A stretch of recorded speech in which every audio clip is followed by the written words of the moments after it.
اعوذ باللہ من الشیطان الرجیم بسم اللہ الرحمن الرحیم۔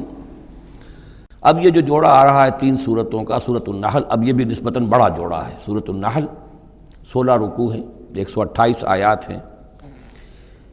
اسی طریقے سے پھر سورہ بنی اسرائیل ہے، پھر سورہ کہف ہے۔ یہ تین پھر ایک سب گروپ ہے تین صورتوں کا۔ ان میں یہ سورۃ النحل منفرد ہے، اور وہ جو دو صورتیں ہیں سورہ بنی اسرائیل، سورہ کہف، وہ ایک جوڑے کی شکل میں ہے۔ وہ تو انشاءاللہ جب ہم پڑھیں گے تو باری تفصیل سے بات سامنے آئے گی۔ یہ سورہ مبارکہ جو ہے خاص طور پر اللہ تعالیٰ کی نعمتوں کی جامعیت کے ساتھ بیان جو ہے اس کے اعتبار سے بڑی اہمیت کی حامل ہے۔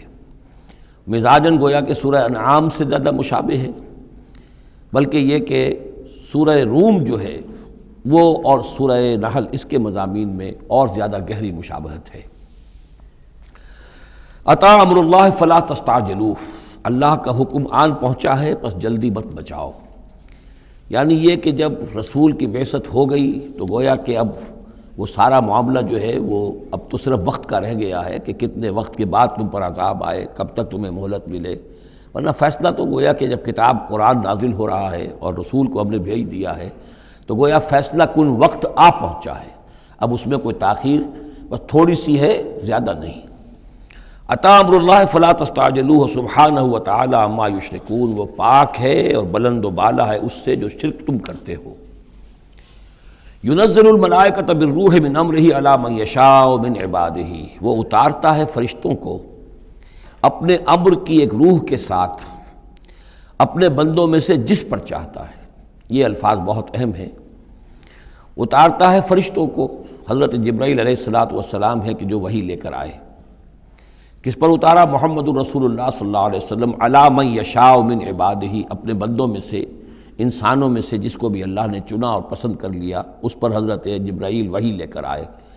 بالروح من امرہ، اپنے امر، اپنے معاملے کی ایک روح کے ساتھ، اس سے مراد وحی ہے۔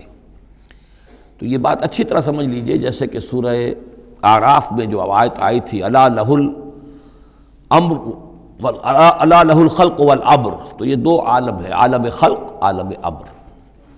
عالم امر کا معاملہ یہ ہے کہ اس میں کوئی ٹائم ایلیمنٹ نہیں ہے سرے سے۔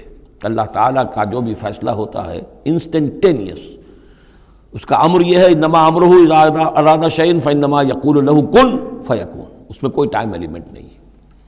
لیکن عالم خلق میں وقت لگتا ہے، 6 دنوں میں آسمان اور زمین بنائے، وقت لگتا ہے۔ آم کی گٹھلی کا ایک درخت جو اس سے بننا ہے اس میں وقت لگے گا۔ عالم خلق میں وقت ہے، اس میں وقت نہیں ہے۔ اور عالم امر کی 3 ہی چیزیں ہیں صرف جو ہمارے علم میں ہیں۔ ایک ملائکہ کا تعلق عالم امر سے ہے، اسی لیے ان کو روح بھی کہا جاتا ہے، روح القدس، روح الامین، نزل بہ الروح الامین، ایدناہ بروح القدس۔ تو ملائکہ بھی روح ہے۔ پھر یہ وحی جو ہے یہ بھی روح ہے، بالروح من امرہ، یہ بھی اللہ کے امر میں سے ایک روح ہے۔ اور جو یہ نازل ہوتی ہے وحی، یہ بھی روح پر نازل ہوتی ہے۔ وحی جو حضور کو آئی ہے وہ حضور کے کانوں کے ذریعے سے نہیں، حضور کے آنکھوں کے ذریعے سے نہیں، بلکہ حضور کے قلب مبارک پر براہ راست، اور قلب مسکن ہے روح محمدی کا۔ تو جو فرمایا کہ نزل بہ الروح الامین علی قلبک، یہ تو آپ کے دل پر نازل ہوا ہے۔ تو روح محمدی ریسیپینٹ ہے وحی کی، روح الامین لانے والا ہے وحی کا، اور وحی خود بھی روح ہے۔ اور اس اعتبار سے جگر کا ایک شعر جو ہے وہ ضرور یاد رکھیے، کسی خاص ہی کیفیت میں وہ کہہ گئے، نغمہ وہی ہے نغمہ کہ جس کو روح سنے اور روح سنائے۔ یہ جو نغمہ ہے روحانی قرآن کا، یہ روح الامین نے سنایا، روح محمدی نے سنا صلی اللہ علیہ وسلم علیہ الصلاۃ والسلام۔ ینزل الملائکۃ بالروح من امرہ علی من یشاء من عبادہ، وہ نازل فرماتا ہے فرشتوں کو اپنے حکم کی ایک روح کے ساتھ اپنے بندوں میں سے جس پر چاہتا ہے۔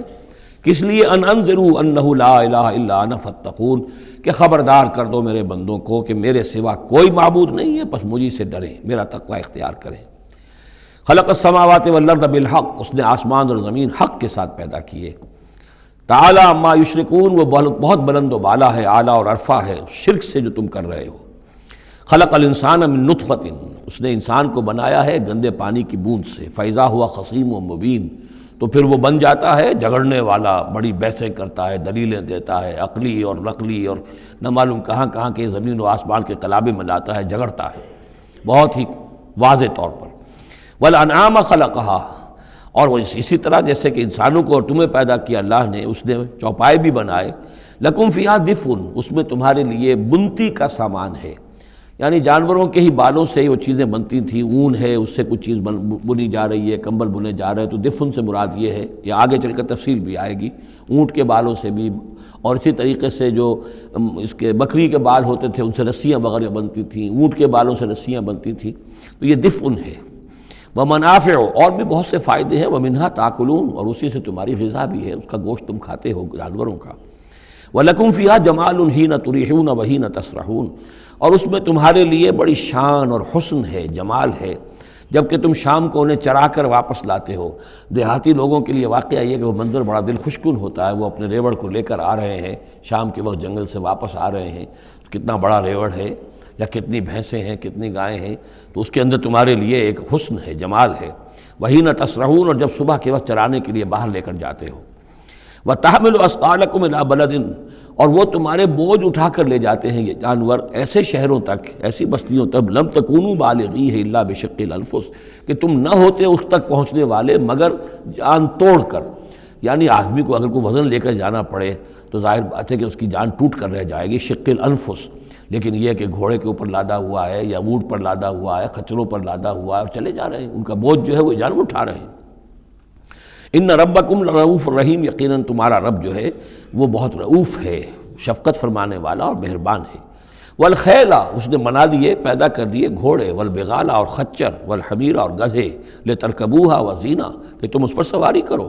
پھر یہ کہ اس میں تمہارے لیے زیبائش اور آرائش بھی ہے۔ گھوڑا جو ہے وہ تو بڑا حسین جانور ہے، بڑا باتمکنت جانور ہے، اس کے تو جس کے پاس گھوڑا ہوتا ہے اس کی ایک حیثیت ہوتی ہے۔